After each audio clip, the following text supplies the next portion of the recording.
Good afternoon, everyone, and thank you for joining us today for our December edition of WESC webinars. I'm Josie with WESC, and today I am joined by Katrina German. Katrina Hello. German is an award-winning, I hear her back there, she's listening. Katrina is an award-winning entrepreneur specializing in communications, technology, and digital strategy. She is a seasoned executive, leader, and strategist who has reached millions of people through digital storytelling and online media. Through her 15 years in communications, she has worn many hats: tech startup CEO, fundraiser, digital strategist, community manager, writer, television producer, and host, video editor, speaker, and trainer. Wow, that's a mouthful. Um, Katrina is also in the CBC Future 40 Under 40, has won the YWCA Women of Distinction Award for Entrepreneurship, Startup Canada Prairie Award for Innovation, represented Canada at the G20 YEA Summit in Berlin, Germany, and just won the prestigious International Women in Tech Award for Women in Communications. When she launched her new book, Action Tracking, Master Your Digital Marketing Strategy in Under 30 Days, she has appeared as a tech expert on TV shows around Canada, including The Social and CTV Morning Live. Katrina is a strong believer in measured results, radical creativity, and using technology to improve workflow. All right, so thank you, Katrina, for joining us today. Please Thank feel you. free to start whenever you're ready. Okay, that's great. And I noticed that there's someone having trouble with the sound. So, Josie, I'll let you kind of take care of that. Hello, everybody. I'm really pleased to be here. I love working with small business. I am a small business owner. And so I love the idea of how can we use digital marketing to not only, enhance our brand and get a good name out there, but most of all, how can we use it to actually get some clients in the door? So, are other people, there's some people who are saying they can't hear me. Can other people hear me okay? Yeah, okay. So I'll let Josie kind of handle the people who are having technical difficulties, and I'll just keep going. So as we're going, I'd love for this to be as back and forth as possible. Please send me in any questions that are coming along. I'll respond to some of them immediately. Others I'll kind of wait till the end. But I'm really excited today to just be sharing some of the things that I've learned. And I'd love to help you specifically if you have a specific problem or a question with the content as we're going through.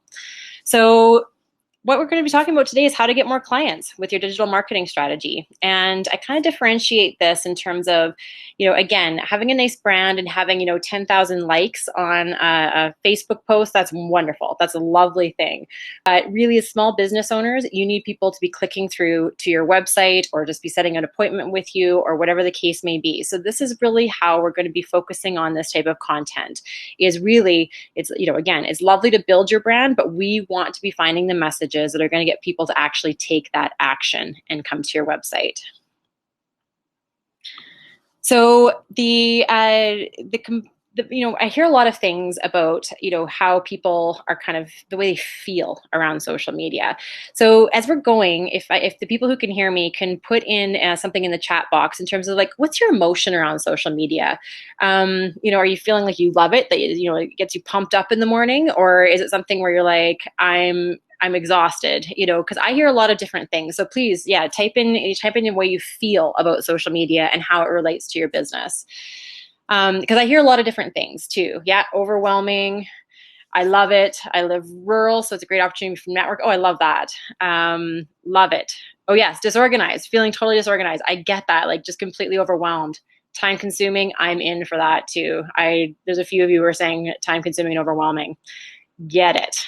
And these are the kind of the things that I'm hearing from people all the time. When I say I'm a digital strategist or social media strategist, people are like, everybody has an emotional reaction to it.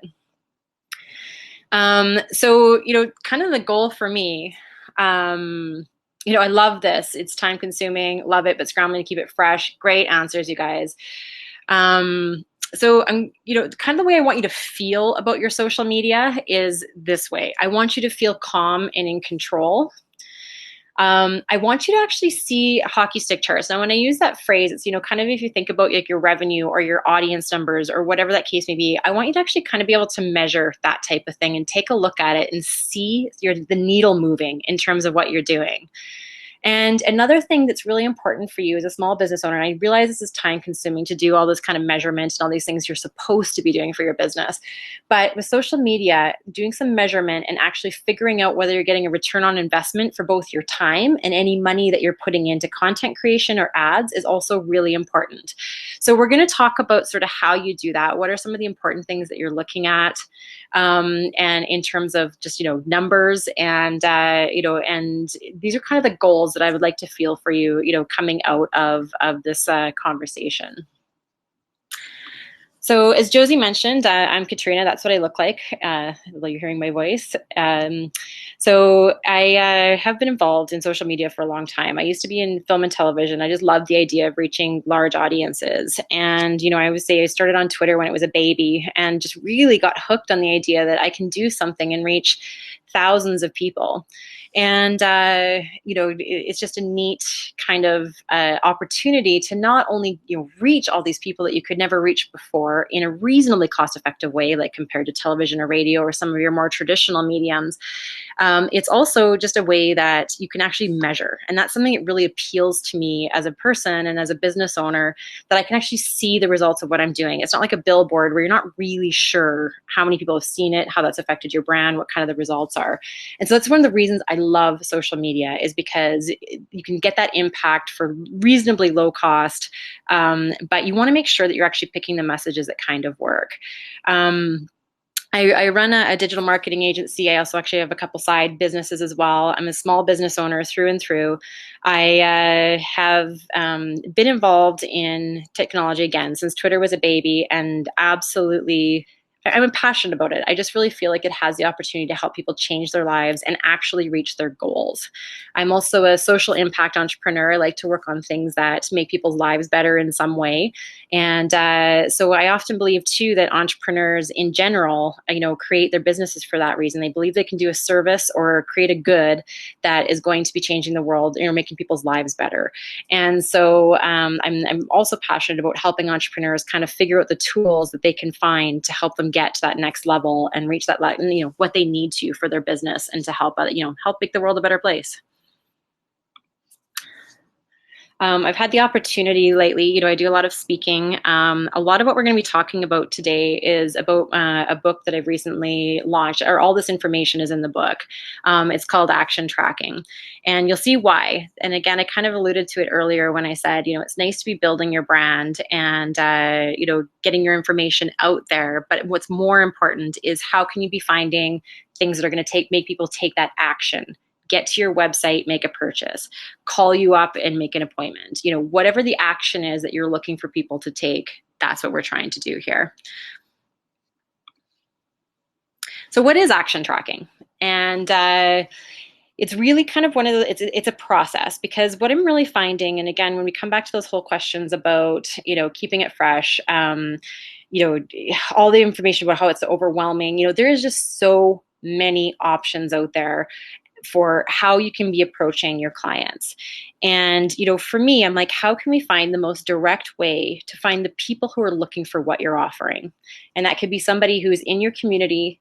That could be somebody who's in the province. It could be somebody in, across Canada, around the world. It just depends on what your company is and what you're trying to accomplish. But it's really, how can we find those people who want what you're offering in the most easy way possible, and kind of ignore all the other noise? What are some of the numbers that you should be looking for and tracking and taking a look at to make sure that you're actually finding the messages that are going to impact people?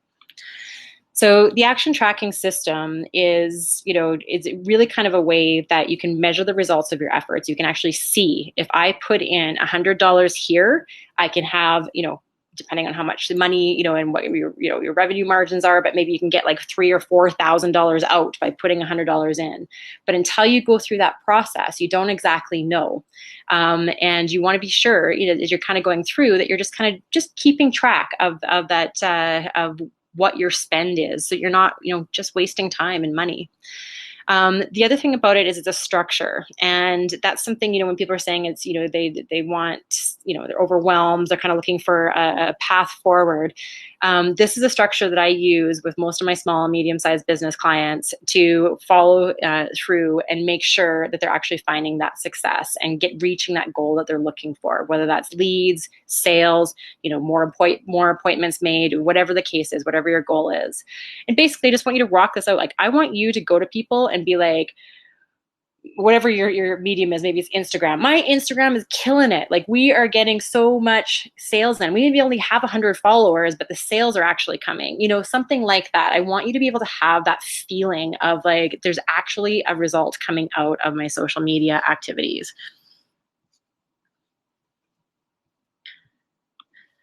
So it's really not a system for you though, because you know, if you're really not into learning new things, and I know that sounds funny, everybody's like, "Hey, that's not me," but it does require kind of a mindset shift, and it does require a little bit of effort to make this kind of a system happen. The other part of it too is if you already got a digital strategy that you're getting like a bunch of clients in, all you need to do is pour money into it and you're good. Or the other side of it too, if you're kind of like, hey, I'm actually full, I can't, you know, I don't need any more clients, you know, this might not actually be the right system for you. I actually have a lot of people say, I don't need to do social media, or I'm fine just kind of maintaining things because I actually couldn't take on more clients. I love that story. That is awesome. But it kind of means probably that a lot of this content isn't going to be as relevant for you. And then again, you know, my social impact component of that too. But, you know, if you're harming people or the environment, please, you know, please use this information for good, not evil.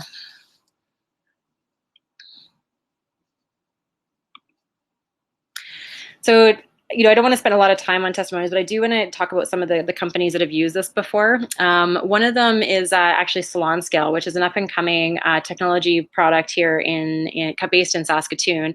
Alicia is awesome, and she has a big team that's really growing. They basically, you know, she owned a couple of really successful salons, and apparently getting hair color it's extremely, extremely expensive. And so when she was trying to make decisions about, you know, how much hair color to purchase and all that kind of stuff, she realized there wasn't an easy way to measure it and see that return on investment. So she's actually created a scale for salons to measure hair color. It's being used all around North America, and she's, you know, this company is called Salon Scale. It's only about a year old. It's a very cool product. Anyway, she's really growing like crazy. But again, she's in startup phase, and they use the book to go through this process. And I love this story. They basically put $815 in. That was their budget. And they actually got $6,000 that they could measure and see what they got in return on investment. And, you know, this testimonial is a couple months old. And so, you know, I'd like to think, I should follow up them, but I'd like to think that it's, you know, really continuing at that kind of trajectory. Another person, Shelley Lenning-Shiza with NCLEX Education, it's basically, to become a nurse, you have to take an exam called NCLEX, and she does the training. I think she has a crazy success rate, like 100% of her students actually pass the exam or something. It's amazing. It's awesome. But anyway, she was just like, how do I reach more people? And she was able to find out that she can send people to her website for 60 cents. And that's what we want to get in that goal of how can we send people to your website, know exactly how much it's going to cost for them to get there. Then when they're at their website, what are they doing? And then from there, how are we kind of directing them and keeping them in your ecosystem by using an email strategy? So there it is. I just sort of laid it out before I got the slide up. But you know, this is kind of the most basic look of social media, and I find it really quite easy. Or sorry, of your digital strategy, your marketing strategy. I find it easier to kind of look at it this way because a lot of what I'm going to be talking about, people might kind of feel a little bit overwhelmed, or like, I have to do all of this stuff, and you know, it's kind of the whole idea. I'm not sure if it's politically incorrect anymore, but you know, how do you eat an elephant? It's like one bite at a time. And so that's kind of the idea, is like, we don't have to do all of this in one day. You don't have to do this all in a week. You know, it's just step by step. Just kind of being aware that these are the components of a really great sort of online sales system. So the first of all is your social media, and we're going to do a lot of talking about that.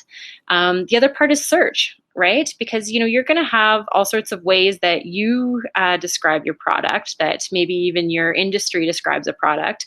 But when someone's actually looking for you, what are they typing into Google? What are the words that they're using to describe their problem so they can help find you, or so that you can, and how do you find those people? How do you connect with them? Because we all know the buyer's journey has changed significantly. People are not, talking to salespeople to get their information anymore. If you don't know somebody who has the answer and they're right beside you, you're pretty much going to Google. So, or, other search engines like Bing, perhaps. But really, it's an opportunity for you to, kind of capture that information. The beautiful thing about social media and search is that, these are all data-driven things. You can actually see what people are looking for. You can find your ideal audiences. You can see the actual words, and you can make decisions based on that. From there, and I'll dive deeper into that, never fear. From there, you want to be sending people to your website. And in some cases, you may be wanting to, send people, to maybe call you or something instead. But it's, probably a good idea to have a landing page in some area that you can control, where you kind of know where people are coming from and you can do your sales there. And so always with your website, and this is just a broad overview, again, we'll dive into this a little bit deeper.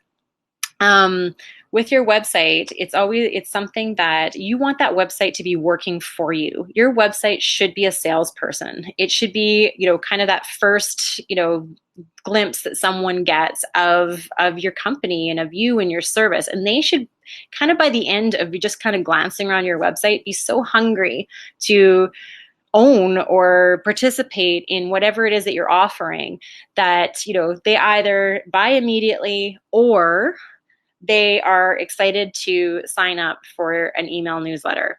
Now, I am broadly touching on the idea of email marketing because it is so important. The conversion rates of email are just as high, most often higher than what you're going to get from social media and search. Because if you think about it, somebody cares enough already, like they might not be in the position where they're ready to buy, or maybe they're just doing some research, but they care enough already to be, signing up for what you're putting down. How can you be nurturing that relationship and giving them information where they're like, thank you, I love your company. Like, honestly, when I'm ready to buy, you are for sure top of the line. Or when I hear of other people who are in the position to buy your service or product, I'm going to let them know because I love your newsletter. So, how do we find that content and create it and automate it so that you set it up once and kind of walk away? And I love this comment, which is, I never do email marketing. Most small businesses don't. And the reason is it's just time consuming. And, it's one of those things where you're not exactly sure. And every month, the idea of like, putting together a newsletter, a live newsletter, it's hard, it's time consuming, and it kind of sucks. And so this is the idea of how I'm going to talk to you a little bit about how you can set up your email marketing in a way that actually, okay, great response. I find it easy to post, but I don't know what content to include in the emails. Awesome. We're going to answer that today because we're going to find that information out and actually give people that content. And we're going to take a look at those numbers and see how effective your email newsletters are too. So that's kind of the overall, concept of, your digital marketing. And these are all the things that I'm going to be touching on today. So let's dive in.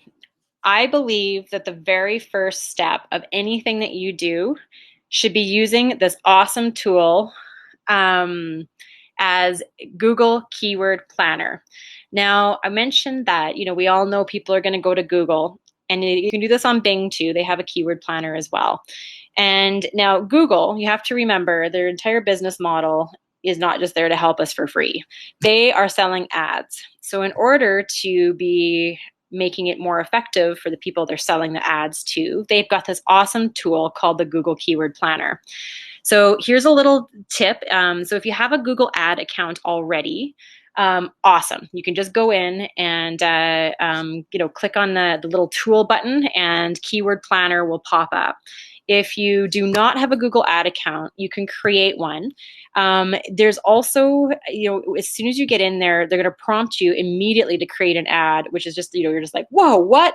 Create a fake one, put your credit card number in, cancel the ad immediately and then just use the tool. So that's kind of the hack around to get around it. And then, eventually you may want to the point where you are actually doing Google ads if you're not doing them already, because again, you want to show up when people are looking for your service. But the beautiful thing about this particular Google keyword planner, and seriously, if you do nothing else of this entire plan, dive into Keyword Planner, because you are going to find information about your product or service that you just had no idea about. You're going to find different names that people call it. You're going to find the context in which they're looking for it. So I'm just going to use Kristen. She wrote a little note here that she's using. She has a face painting and balloon animals business. So, she uses the term face painting and balloon animals. Probably a good chance that is going to be, what people are actually searching for. But they might not be, right? They might be searching for kids' parties. They might be searching for fun ideas for staff parties, all that kind of thing. And the cool thing about it with Google Keyword Planner is that you can actually go in and see how many people a month are searching for different terms. And some terms, like face painting, might actually be showing up, 500 times a month, whereas the term balloon animals may be only showing up where people are actually searching for that 10 times a month. And you can set your geography, so it can just be for just Saskatoon or for all of Saskatchewan or all of North America. And the cool thing is that you can actually get a very good sense of what people are actually looking for. And again, you're going to have words that you use. Your industry is probably going to have words that you use. What are the words that they're using? And most often, because you may have 10 different ways that you describe your product or service, what is the one that most people go to in their mind when they're looking for you?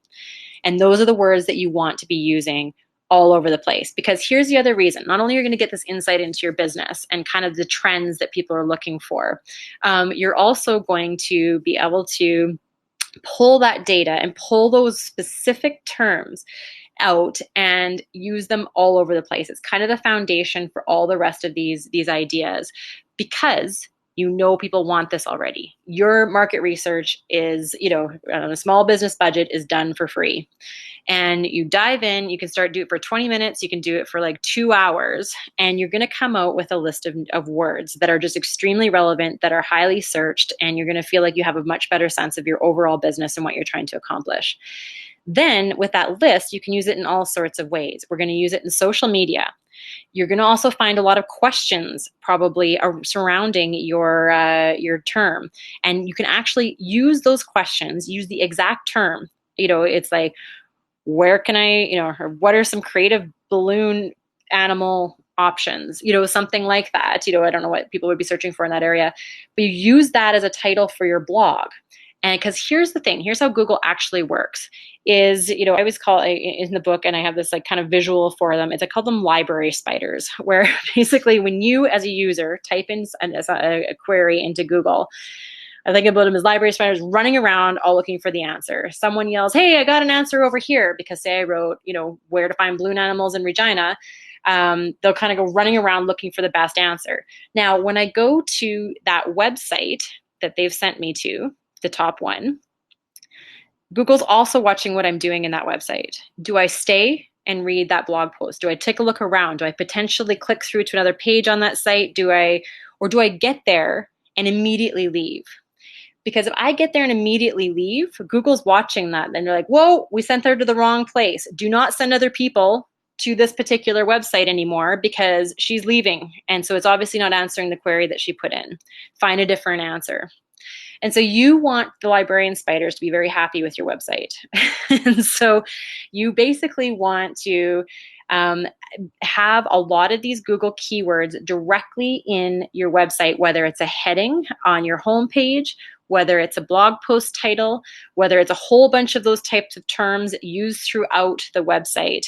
That's one of the best things that you can be doing. So having that information and arming that and using those specific terms, because it could even be different. Balloon animals in Regina could be searched more often than Regina balloon animals. You don't know. So use the exact terms that show up in that Google Keyword Planner, and you're already 10 steps ahead of most other people. Are there any questions or anything about that particular process?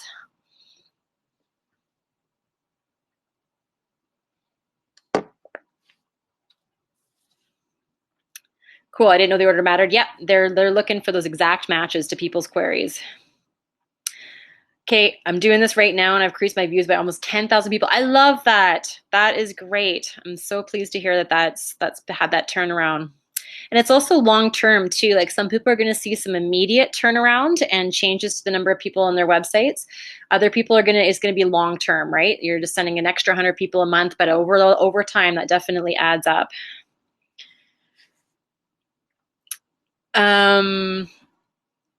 And there is no cost for Google Keyword Planner. It's free as long as you have a Google account. So again, just if you have to, put your credit card in, cancel your ad immediately, and just use it as a tool. There are some other ones that you can use. I think it's called Answer the Public, but it's really a lot more broad. It kind of gives some blog post ideas. For me, I really like to go straight to the source and go straight to Google's tools. All right, and is it possible this is available through my Google My Business? I think basically you're gonna have to go through and actually create a Google ad account. And if you do use Google Ads and they are successful, does that increase your SEO? Well, basically the idea is you're sending people there. If people are staying on your website, that's going to be the best thing that can happen, is that you can show Google that your website is as a good answer to people's queries. And that's how you get people to go there continuously and again over time. What if the search words or terms are very general, like beer? Should I be concerned or no? No, that's great. You now know beer is probably one of the top searched, but keep going, dive in deeper. Be like, is it lager? Is it, how are people talking about beer? And as you see that entire list, probably if you put beer in there, you're going to have probably like 300 different terms that Google kind of lumps in with beer. Dive in, see how people are doing that. What are the questions about beer? Are there, people who are real experts in beer and others who are just kind of looking for a place to buy beer, right? And help, kind of figure out the right questions and the right type of queries that people are actually typing in that make sense to you and your business. And for me, I actually take the ones that matter. Like you can just download an entire spreadsheet from there and kind of play with it. For me, I actually just cut and paste. I created my own spreadsheet that I can play with and work with, so I don't get confused by all the irrelevant search terms. I want the ones that are just relevant to me and my clients. All right, so I'm going to pop ahead here because this is, again, just sort of the first step. So once you are in that Google Keyword Planner, you're probably going to have about 10 different, and it could be more. You could have like 20. But for me, I like to find about 10 super key words or phrases that are relevant to what it is that I'm selling and putting together. And then I pull those out. Those are the most highly searched ones. They're the ones that kind of make sense to my business. They're phrases that I can make work. And I know already that people are using that term in their mind. How can I turn that into a marketing message? So I use a little bit of marketing messages, marketing magic. And, everybody's going to kind of have a sense of this, for themselves. And what I'll do is I'll create 10 marketing messages.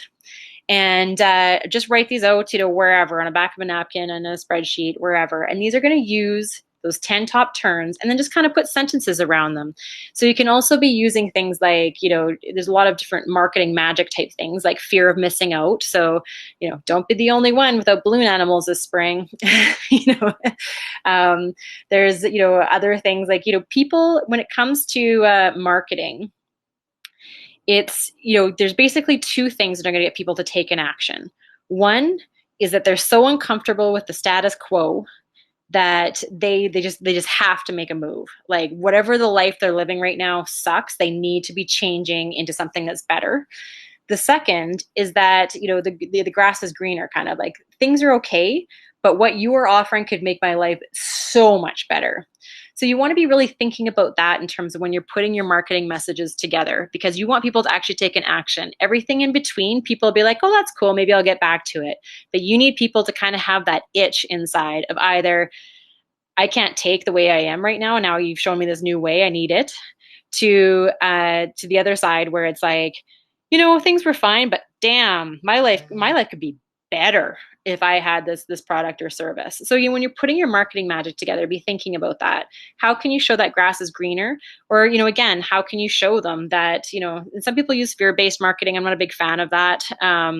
Don't miss out, don't miss out is a bit of fear of missing out. But, if you're kind of using that fear-based, like, don't be the only one on your block who will die from radon poisoning, or something like that. I'm not really like a fan of that kind of action, but it does cause people to take an action too. So you really want to be just sort of adding a little bit of marketing messages around those terms. So you now have 10 terms that people search. You've put a couple sentences around them. And don't worry about this if it's like the perfect marketing. Like right now, perfection is the enemy of the good. And what we want to be doing right now is we're testing. We're absolutely testing. This is not going to be the end result. You're not going to be like, hey, I put in, $500 into this testing and got this much money out.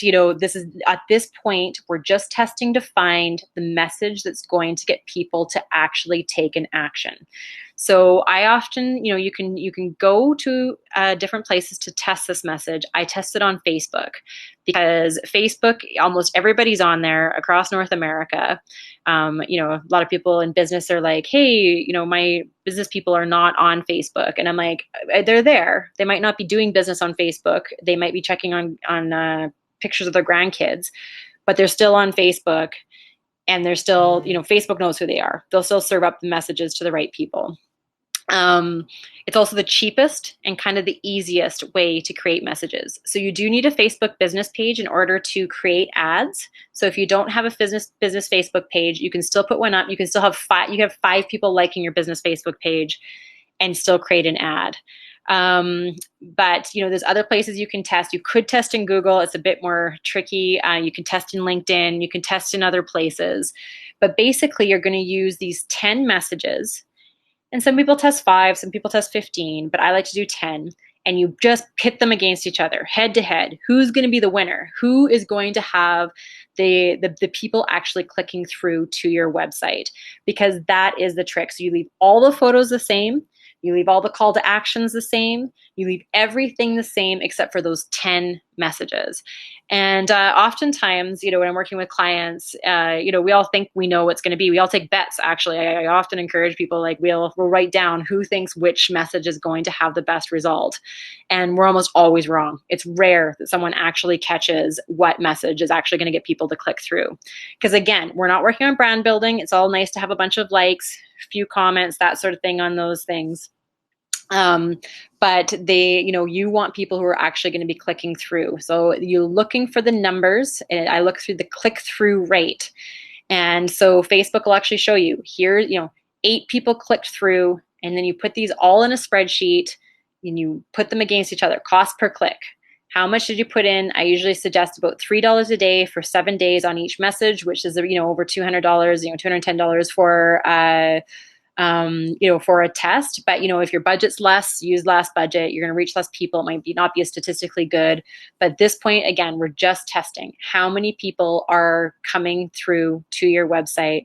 And you're going to find there's going to be 1 or 2 of those messages that are going to rise right to the top. There's going to, it'll be crazy. Like, you'll have 18 or 19 people, clicking through one of the messages and like 3 or 4 to the other. And so there's a question, does your book have examples of this? Absolutely. And, to be honest, in my company, we do this probably, we do a couple of these tests a week for different things and different clients. And it's always exciting. And honestly, again, like, I like marketing. I've been in it for years, and I'm always wrong. I don't know. And so when people ask me, will this marketing message work? I'm like, I have no idea, but let's test it and find out. And again, we're not testing for brand building. We're testing for what's going to get people to your website, what is going to get them to click through. So I'm just going to answer, actually, I'll follow this testing process through, and then I'll answer some of the questions. So once you have these top 2 messages, again, everything's exactly the same. Like the ads look identical, except for the messages are different. You can take it, and if you're like, hey, there's 2 or 3 here that did really well, I might want to just say it in a different way. So, maybe get your face painting booked for this, for your kid's birthday party kind of message did very well.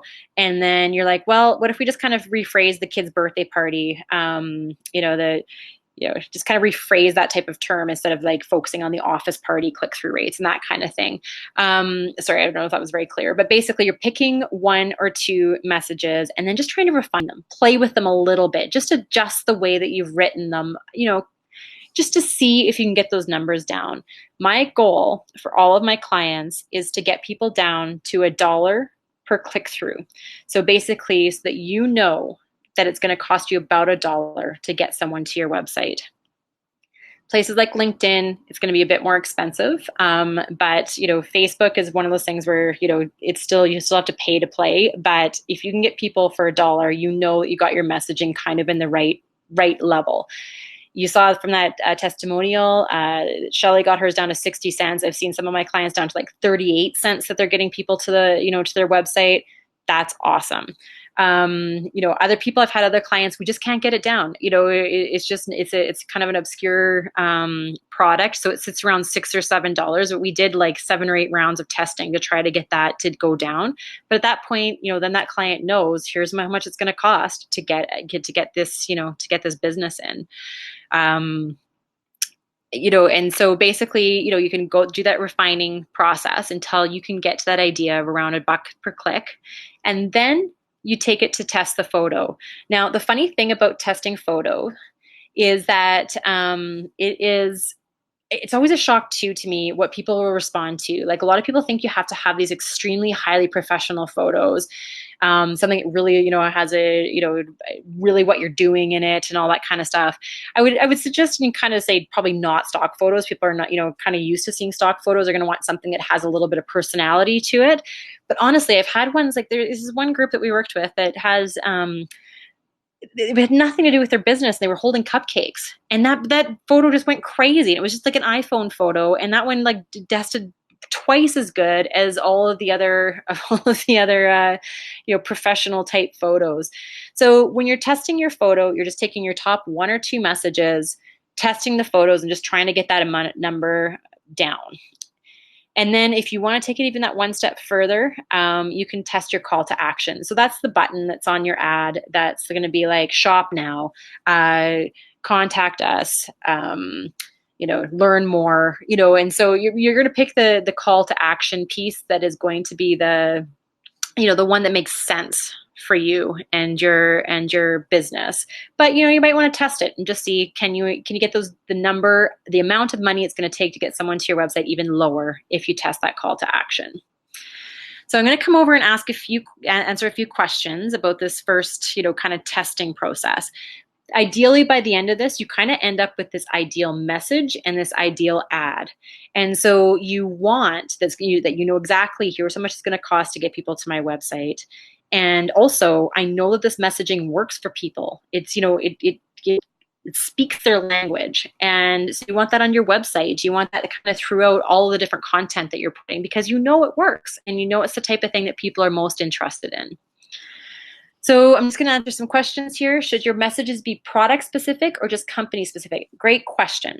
And in a lot of cases too, some of you are going to be selling like multiple products and multiple services and, to different audiences and different markets. Each of these tests should just be to one thing. So if you are trying to get people to, like your company page or something that is going to be specific for your company, that I would, that's something that you can definitely do, but divide it out. Pick one thing at a time. Do your testing for that particular product. Like, for example, for me, I have different testing for my book, different testing for my video trainings, different testing for all my consulting clients. Like it's just very different. It's just a process for each of them. Just walk through it step by step, one at a time. So you can come out of it with this idea of here's the right answer for me for this particular product. And you can just have that feeling of like, I know the answer. This is the message that works and is going to get the most people to my site for sales. Next question is, so would I choose the best photo of my face painting and the best photo of a balloon animal and put them beside each other as a collage and then test that collage with 10 messages? So for me, I'm one of those people, I'm just a bit of a purist, I guess. I just personally prefer one photo, but I know certainly when you have something like you have a lot of really cool balloon animals or like really cool visuals, that's a good thing too. If you want to be showing your products and, kind of pulling people in. The trick is to just make sure that you're using the exact same photos for that first process, because you're just testing the message on the first step. That's all you want to know. What are the words that I'm saying to people that are going to get them to my website? Does your book have examples of this? You betcha. Will these strategies work for regular posts or only paid ads? So this testing process is only going to work for paid ads.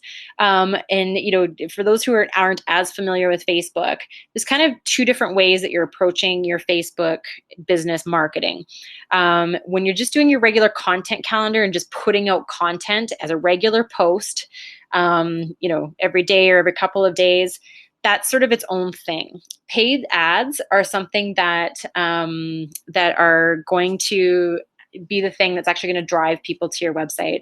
A lot of people think of Facebook as like their personal newsletter, and so you're just checking in on your friends and family. Facebook is actually what it is a very sophisticated marketing machine, which can kind of creep you out as a user, but as a business owner, taking advantage of that capability is really, the whole thing is structured to help you make sales. And unfortunately, as part of that, though, on Facebook and almost all the other platforms, you need to pay in order to get results. And so I highly recommend that if you are looking for very specific sales of something, that you don't rely on content, that you rely on paid ads. And in terms of content, oh my goodness, this is a bit crazy right now. Sorry, I just got someone coming to my door and I'm working from home today. Just 1 second. Hi. I'm so sorry. I'm actually doing a webinar right now. Can I just leave that? Okay, sure. Thank you. Okay. How embarrassing. My apologies, everybody. It's fine. It doesn't even need an autograph. You're all set. Thank you. Bye. Of course, Christmas season. What a thing. Okay. Sorry, everybody. Life, hey? Life. Thank you. Thank you for your understanding. I'm really embarrassed, but here we are. So, okay. So basically, I'm just going to keep going through a couple of the questions. Does the testing run the risk of maybe people getting sick of ads from our business and tuning us out? Great question. So Carla, it kind of depends on how big your audience is.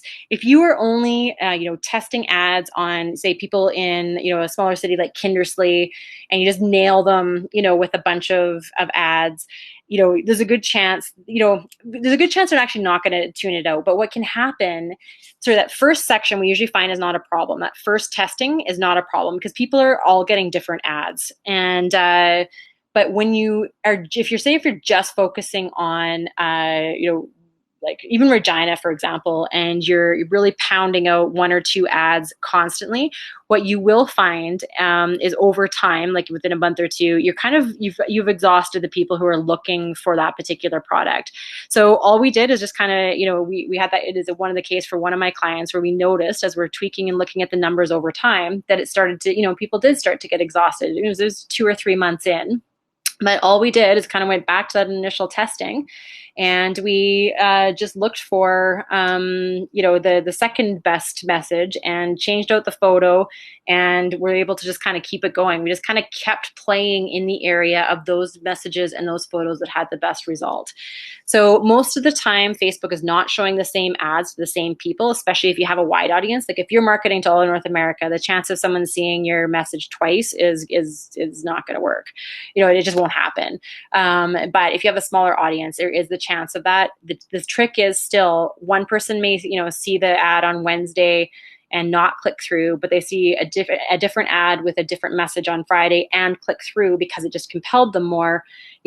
That's awesome. You want that message that even if they see it, and they ignored all the other ones, they picked the one that compelled them more. That's the one we're looking for. So yes, great question. It can happen eventually. It doesn't happen very often. Most of the products I have, and people I have, it runs for 2 or 3 months without any issues. And then, we keep a look at those numbers, and then we may make adjustments if we need to. Okay, similar question to Carla's. Would this work for Facebook groups or no? Because there's no way to see the click-through rate. And that's exactly it. We're looking for those actual very specific numbers of the click-through rate. Who is going through to your website to actually make that purchase? Because again, your aunt, your mom, 10 friends may just like it because they're like, hey, I like that you're running a business. You want the people who are intrigued enough who are going to make that purchase. And again, and the second part of that question was, if people just contact you to find out pricing, is that equally good? Of course, that's awesome. And that could be one of your goals of the website. And we're gonna jump into that in a little bit here too. You always want to be thinking about, before you start, what is your goal here? And most people, it's going to be to send to the website so they can then make an appointment or call for pricing or whatever. But if you're like, hey, I want to skip all of that and I just want them to be, messaging me directly on Facebook, and that's your goal, that's great too. Great question, Anna, about does this work for B2B? Most of my clients are B2B and some are B2C, and absolutely it works. And a lot of people are saying like, hey, my clients are maybe on LinkedIn, but they're not on Facebook. I always say test on Facebook first, because we find even when we take it to LinkedIn, the messages that test the best still do, they still, like, they're consistent into LinkedIn as well as performing the best. The difference is it's almost twice as expensive to test on LinkedIn. And so I often say, when you're in the testing process, Facebook's just a great place to start for that testing, and then take it to the location that you want to really be strongly marketing for your B2B. All right. Would you hone on the very specific target marketing for Facebook ads, or would you just do the Regina, for example? Great question, Kristen. When you're doing your Facebook ads, when you're setting them up, there is the opportunity, and Facebook will actually say, when you're setting up your ads, hey, do you want us to just do lookalike audiences? Do you just want us to do this? Do you just want to do that? Do you want, can we just replicate this ad, with audiences that we think are going to be good? Don't let them. At this point, you're trying to get as much data as possible. Take the time to set up the 10 messages and the 10 ads yourself and test them against each other. Because if you kind of just do them as part of a sequence or something like that, Facebook's going to be applying all their algorithms. They're going to be, doing their madness with the stuff. And at this point, you're learning. This is a learning experience, and I don't want you, I don't want it to be skewed by Facebook's algorithms and the way that they set things up. So when you're setting up your ads, you want to be diving really deep in, and there's options of browsing different things, and you can just go through and take the time to go through and set up an audience that you think reflects your audience the very best. And and be specific. If you're only selling to Regina, no problem. Just, don't feel like you have to, put North America in there, because you want more of an audience. Just focus on your particular target audience and really try to hone in. So for example, even with balloon animals, there's an area there where you can search when you're setting it up, balloon animals, and Facebook will know the people who like balloon animals. Facebook knows people who like animals, people who are away from home, people who have been engaged in the last 2 months. Facebook knows. Not only are they watching what you're doing when you're in Facebook, they're also watching what you're doing when you're around the internet. And so they do know who you are and your demographic. So take the time to set up those audiences so you can really be talking to the people that you know. And a lot of the other part of it too is some people don't even know, they don't know their target market yet. They don't know their audiences. This is also a cool opportunity if you need to take that step back to use Facebook ads as a way to find out who your audience is. So, play with a couple of different audiences and find out which one, maybe you thought it was women who were purchasing your product, but it turns out it's men. Maybe seniors are really into it when you thought it was going to be teenagers. There's all sorts of different ways of playing with those ads. And essentially, if you want to know some information about your marketing and your audiences, Facebook ads and going through a testing process is one of the best ways to figure that out. Awesome. Okay, so I'm just going to answer these two more. We're running out of time here. I'm going to answer one more question, and then I'm going to run on to the next piece because I haven't timed this very well. I'm a mental health addiction counselor. Clients or potential clients can book online. Awesome. I'm trying to figure out how to decipher a content post rather than post to get them on the website to book appointments online. Yeah, you can definitely. I believe you can. If you can, I don't know this for sure, but I believe on Facebook you can actually have book appointment now. I think you might have to have a third-party service or something I don't know the answer to that one completely, but you could just avoid them going to the website altogether and have them book directly through Facebook, but just take a little bit of time to set that up. And I don't know the exact, process for doing that, but I'm pretty sure that you can. Okay, another quick one, and then I'm going to move on. Yes, confirm Facebook knows all. I know, totally evil laugh. I get it.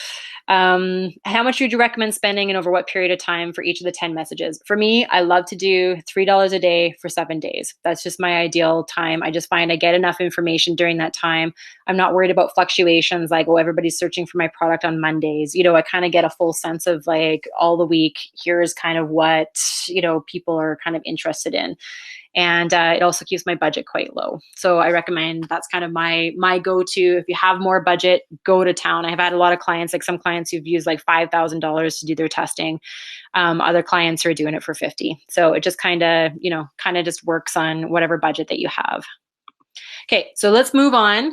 I'm not going to spend as much time on posting on where, but this is also an important part too. A lot of different people will kind of recommend that you have social media all over the place. You have your LinkedIn, you have your Facebook, you have Instagram, you have Twitter. It's exhausting and it's a lot of time. And when you're a small business, I highly recommend that you really focus on one that you think is going to have the best return. And, one of the best ways to do that is actually look at the demographics of who's using your stuff. So for example, if you know that your audience, and you know this because you've tested on Facebook, is, mostly moms in rural Saskatchewan, there's a good chance that Instagram or Facebook are going to be used. If you are only marketing to professionals, LinkedIn is an awesome, platform. And so there's a couple ways to figure this out. You can actually search for just like usage statistics, like who's using what, and they're all over the place. There's blog posts written about them daily about who's using what and what the best demographic is. Other things you can do is just ask people, right? There's going to be, you might even find that like a particular social media platform isn't quite right. Maybe it's an industry newsletter or something. Maybe that's where your clients are getting most of their information. And maybe you can do an ad there and now you know the exact right messaging that's going to work for them.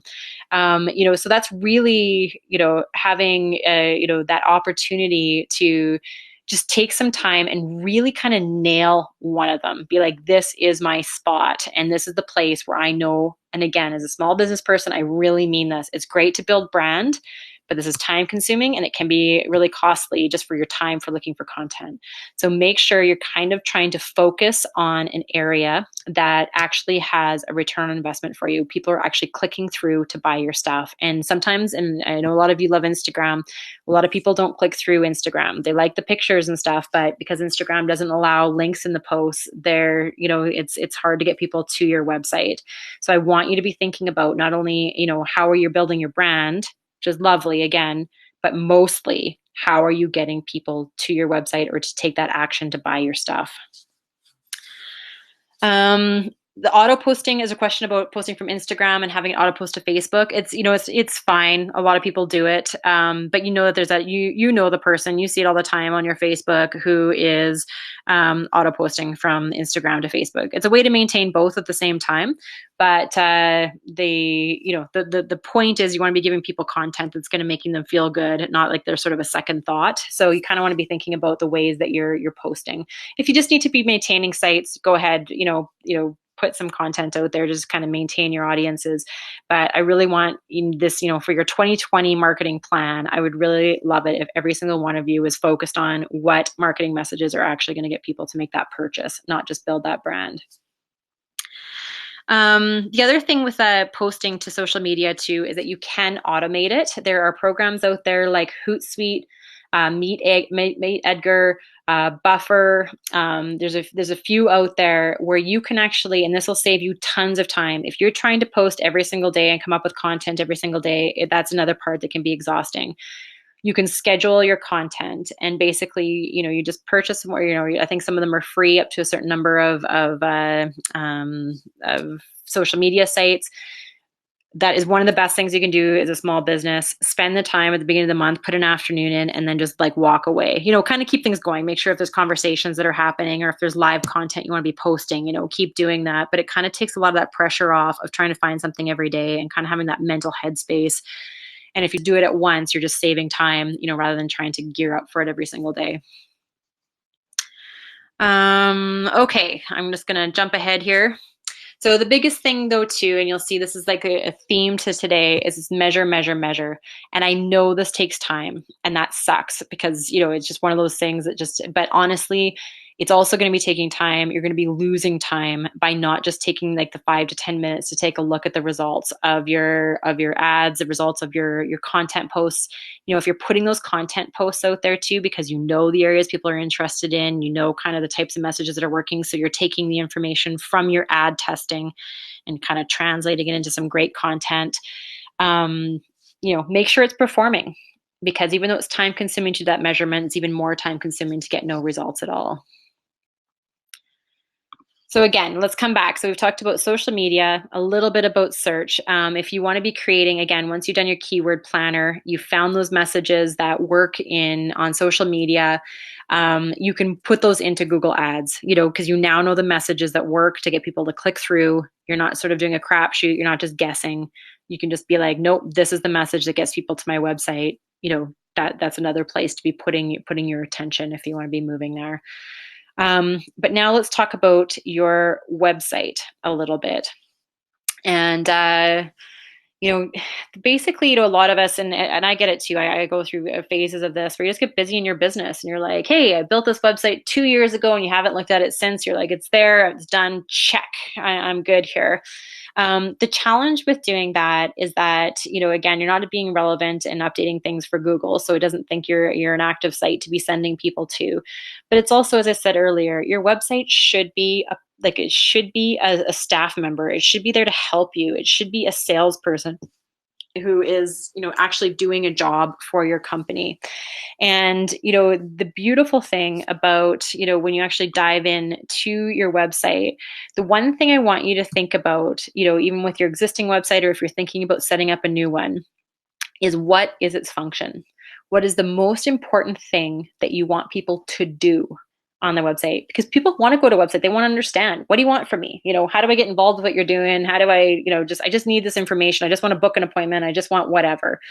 What is the thing that you think is the most important thing that you want people to do? And so mine changes. My call to action changes on my website regularly. Where it's like, sometimes I'm like, hey, buy my book. Other times it's like, hey, I'm hiring, that's the most important thing to my business that week. Hey, here's the thing. So that call to action at the very top of your website is really important, because it sort of sets this tone of like, here's what I want for you to do when you're on my website. Hey, I want you to purchase this thing immediately. Or, in your case, or in a different case, hey, I just want you to sign up for my email newsletter, because that's where my focus is right now. I'm growing that audience. And so that is one of the things that you want to be doing. Now, there's a couple ways to be doing your website. There's the hard coding, where you pay somebody quite a bit of money and they'll actually create something that's really unique to you. Challenges with this is it can be very expensive. You can't update it yourself, but it can be really good way of going forward if you have like a really in-depth need for your website, like the University of Saskatchewan, where you have a whole bunch of things going on. They're hard coded. Another way you can do your website is using WordPress. There's probably quite a few who have used WordPress. I have to say, for myself, I actually just, I'm very comfortable with technology, and I had a heck of a time updating WordPress without breaking it, or, it just wasn't the right fit for me. So right now, myself and my agency and my clients, who take advantage of that, we all use Squarespace, and it's about $25 American a month. I believe that's the cost. You can actually you can do sales right through there. And the best part about it all is, there's tons of tutorials online. It's actually relatively easy. You can even like create your own website. Again, I'm not a coder. I'm not, I'm comfortable with tech, and I'm not a designer either. But I just think they look beautiful. There's also Wix, is another comparable, or GoDaddy websites. For me, I find the look of Squarespace, I love it. And people make a judgment about your business based on how professional your website is. So for me, Squarespace really hits it for design, but other people may have different feelings, or maybe be able to find like a great template on some of the other sites. But I'm a big fan of Squarespace. So a quick question, what's your opinion on the best place to use for automated emails for newsletter? Awesome, great question. So when I first started doing a lot of my, you know what, where were we at on here? Okay, we're on email. So this is the perfect time to talk about that. We can go back and talk some more about your website questions too, if you want to pop them into the chat box, and I'll answer a few here in a minute. But in email, there is, again, this should be another salesperson for you. There's extremely high conversion rates because people are already in. They like you enough that they signed up. So, they're warm leads. And how can you set things up so that it's less work for you as a small business, and you're actually giving people content they want? And the beautiful part about email content is, again, you have an entire list of questions that people have, that you've potentially created blog posts out of, or found out that they're, questions that have come on social media because of that type of content. You now know, because of that initial research, exactly what people want to know. And so your very first run at it, take a look at, the top 5 questions you're able to pull out of Google Keyword Planner and just answer them before people have them about your client or whatever. You want people, think about yourself. You're getting inundated with email marketing, I'm sure. I know I am.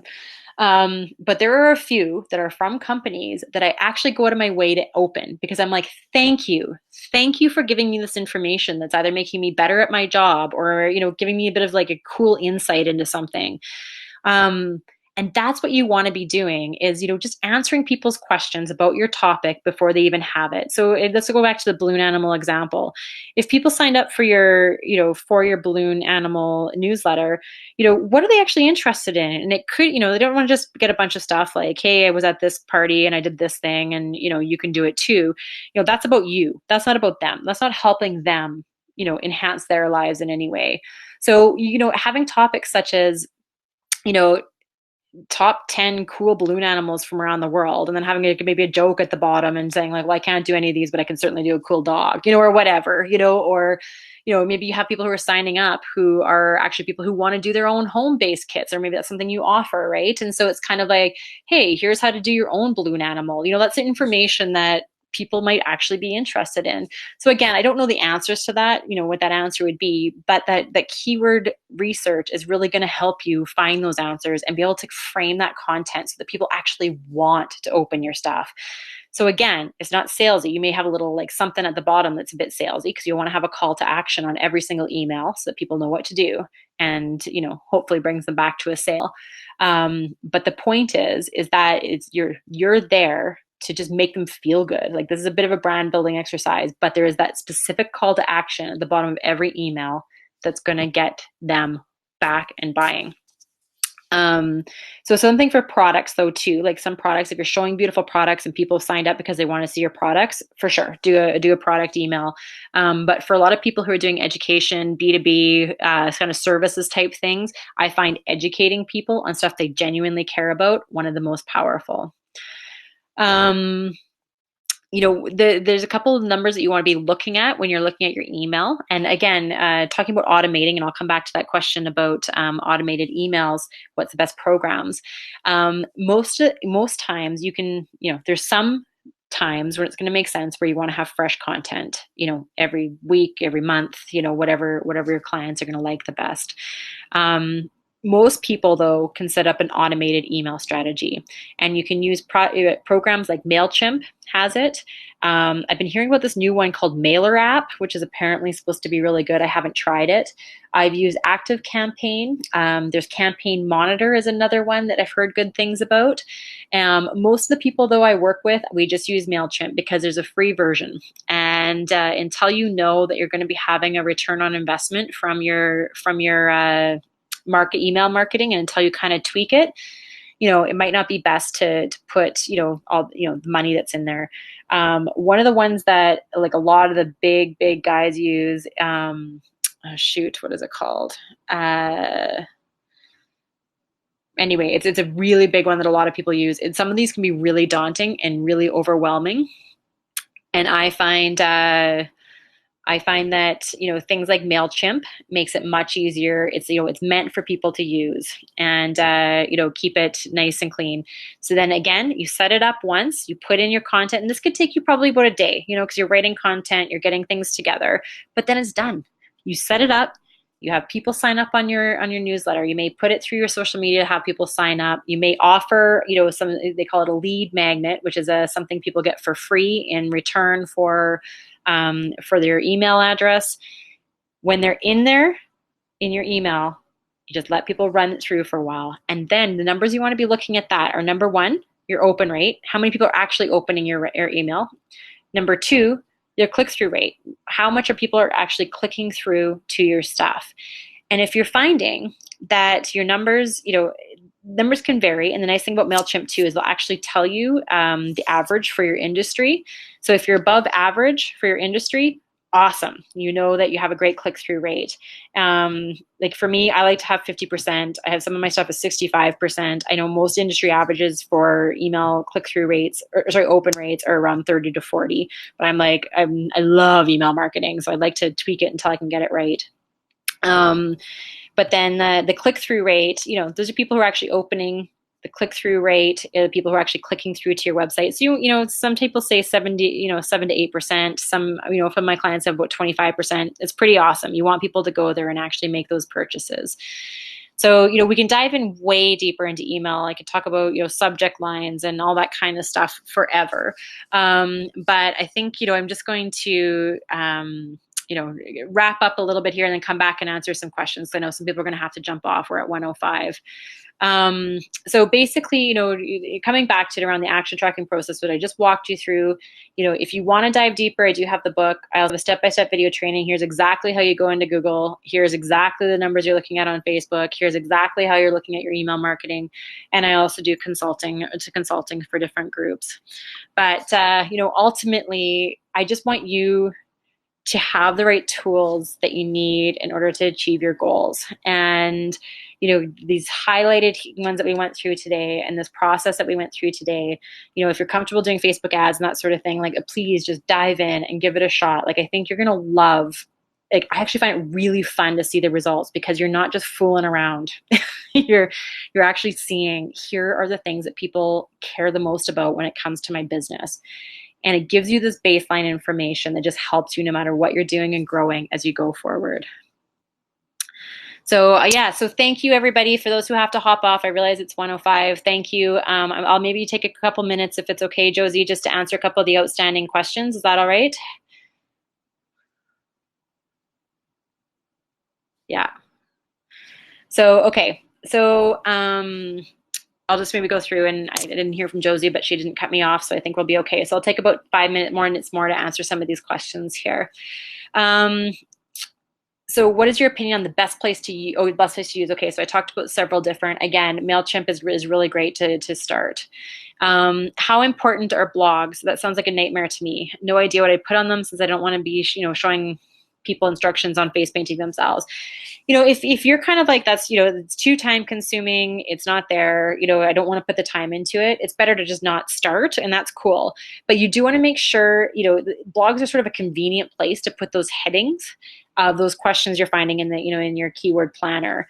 And that's going to be the stuff that's going to get Google over to you. And so if you want Google, to be sending people to your site, just make sure you're having those keywords in other places, like in the headings of your site and titles of different sections on your site. So that's kind of the important part. If you're just like, no, blogs are not my scene, no problem, but figure out other places to put it in your site so that Google can get Google there. FYI to others, I use Squarespace and it costs me about $144 a year. I don't do direct sales on the site, so that might be why it's cheaper than the rate that Katrina pays. Yeah, so it could be a lot cheaper. I tend to do month to month because I don't know when I'm going to cancel a site and that sort of thing. They do have the option of doing yearly. It's honestly, for me, I think about, at $144 a year, compared to what you'd pay for someone helping you with WordPress or to actually design, for me, it's a steal of a deal. Plus, I can make adjustments to my website to make sure it's performing. So I just absolutely love Squarespace. Next question was, how about offering discounts in email? How often would you do that? For me, it kind of, it just depends on what your business model is. Some people don't even, ever do discounts. Others will do it occasionally. For me, you want people to value what you're offering. And so if there's a specific thing, like you're doing a Black Friday or whatever like that, then great. I would just, be careful of it, because you don't want people to undervalue your service. So that's more of a business idea rather than what would happen in your emails. If you want to test for your emails and how often it's happening, set up a year's worth, set up 12 automated emails, have discounts in say 4 of them or something, and just see what happens. I don't know. I'd kind of be just a bit nervous about people waiting for a discounted email instead of sort of buying your service when they need it. But I think that's just a general kind of issue around discounts. But I always come back to this question. Just test it, see what happens. Do you have people dropping off after that, or do you have people getting excited and sending it to their friends? Mail what? Mail chip. I love that. Thanks for answering that, you guys. And thank you. We're getting a lot of thank you. Okay, I think we got a bunch of questions here. We're a nonprofit whose content caters to clients, but we really want to attract community partners. We also have donors and volunteers. Any tips on using website and content to serve different groups? Awesome. I love this question because it is a big challenge. A lot of people have different markets. They're trying to be everything with one message. So in a lot of ways, what I would do is I would use your homepage as sort of a way to divide people out. Be like, hey, are you a donor? Whatever content they're kind of going to be mostly interested in. Try to get them to almost like a donor section where you're really just speaking to them. You're using their language. You're trying to be really appealing to that specific donor.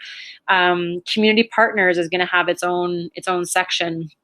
And so, that's just sort of what, I would kind of do is I'd think about my homepage as, just an area that, there'd be one call to action that you'd like everybody to do, which is maybe donate, because that's going to be your bread and butter, and probably everybody's going to be comfortable with that, and everybody's a human, so they could potentially donate. Underneath that, I would find ways of giving people content that are very specific to them, and actually get them into their own section between donors, community partners, volunteers. Each of those guys are going to need different information and have different messaging. So that's what I would do, is use the homepage as a way to divide people up. Okay, looks like we made it to the bottom of the questions. If there's anybody else who has an extremely burning question, please, frantically get it out. I'm happy to answer, your questions, and you can always reach out to me too through my website. I'm at Katrina Vision on Twitter and on Instagram. And I love answering questions. Again, guys, I just want to see that you succeed. So, as you're planning your 2020, kick some butt with your marketing.